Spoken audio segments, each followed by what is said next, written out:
Hey, what's up everybody? Mr. B here with day 3 of our 7-day challenge. So today we're going to be going over stance drills that you can be incorporating into your kata practice. Now, very first is our horse stance. There is not a karate form in the universe that doesn't have a horse stance at one point or another. So one of the things that we like to do is we like to hit our horse stance. Now, in order to alleviate the boredom that comes with stance training, we're going to go ahead and incorporate some basics. So I like to incorporate my blocks because, again, no kata is without those blocking practices that we have. And so I'm just going to start off with 10 hour blocks, just like so. Boom, 9, and 10. Now, if your studio does a full universal cover, great. If your studio just does your hour blocks, like I don't care. Break up the monotony of being in the stance by doing some movements. From here, we're gonna move into our 90-degree ankle punch drill. So what I'm gonna do is I'm gonna hit my forward stance. I'm gonna hit a backhand 2-knuckle punch right here. And then I'm gonna work on pivoting and punching. 1, 2, 1, 2, 1, 2.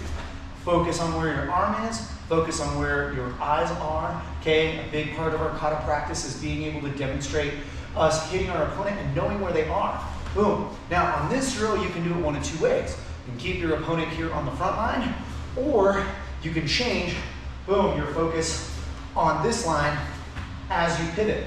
Both of those motions are gonna be in katas where I need to do quick movements and keep my focus here, or I'm gonna need to do quick movements where I'm facing 2 different opponents at the same time. So both of those are gonna be correct. Now, make sure that you practice on both sides, okay? 90, 90, okay? Right here, I'm keeping my focus right on that front line, but then boom, I can go ahead. What I would do here is I would keep my focus here, boom, okay? With my punches, or I can shift, punch, punch, punch, punch. Easy breezy. Now, that's a good way you can start to really push.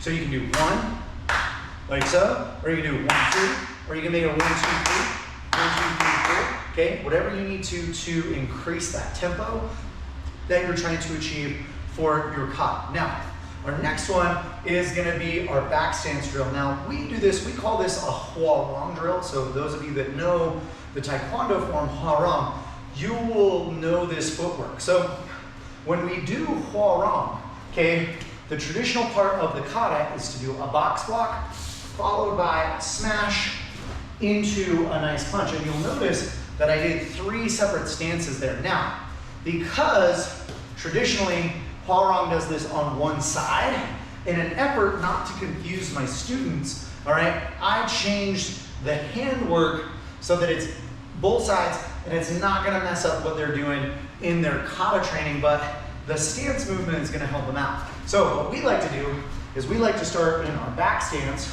punch as we move into our cat, and then punch again as we hit our horse. So you'll see a back stance, a cat stance, a horse stance.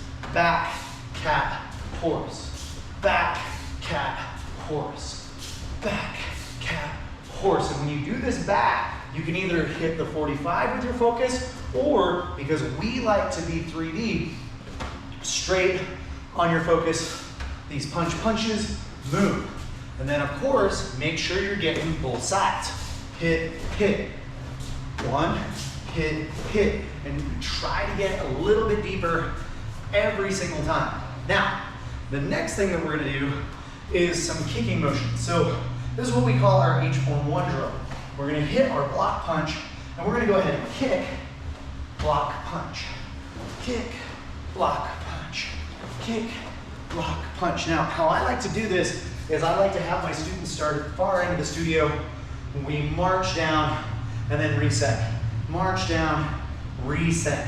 Okay, and this is just a really good way to get some more dynamic motions into your practice, because kata practice is repetitive motions over and over and over and over and over again until it's perfect, all right? So we've got our horse stance drill. We've got our 90-degree angle drill. We've got our back stance drill. then we've got our H form 1 drill. So what I would do to structure this is I would pick some reps, whether it's 10, 15, or 20, okay? And I would do this as a superset, and I would do it 5 times. All right, guys, make sure that you're following along all the way through the end. Like I said, at the end of day 7, we are gonna go ahead and have a really cool discount code for you so that you guys can continue to get some really spectacular coaching, strength, and conditioning. Tomorrow, we're gonna talk about some strength training moves that you can incorporate with some weights, but we'll also show you some variations that you won't need weights for so that you can get stronger in your practice. All right, guys, until next time, train hard, fight fast, score first. Asai.